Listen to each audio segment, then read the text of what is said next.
Ethan's eyes gleamed mischievously as he clutched the glass of water tightly, ready to try yet another remedy for his persistent hiccups.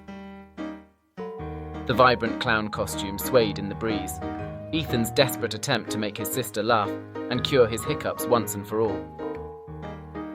His sister's eyes glistened with tears as she struggled to contain her laughter, the ridiculous clown outfit proving to be more moving than amusing.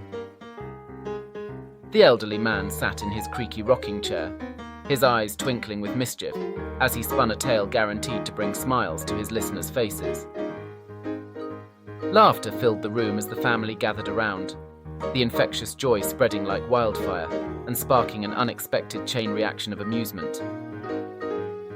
Phaethon's eyes widened in shock as his hiccups intensified, the once simple remedy now causing a ripple of laughter and mirth among his family. Under the warm embrace of the sun, the family sat on a picnic blanket, their faces alight with joy as they shared stories and jokes, finding solace in each other's laughter. Ethan's face, once plagued by hiccups, now bore a wide, genuine smile as he shared a joke with his sister, the power of humor breaking through any remaining tension. The family linked arms in a tight circle, their laughter echoing through the air, their bond forged in joy and shared moments of humor, united in the face of adversity.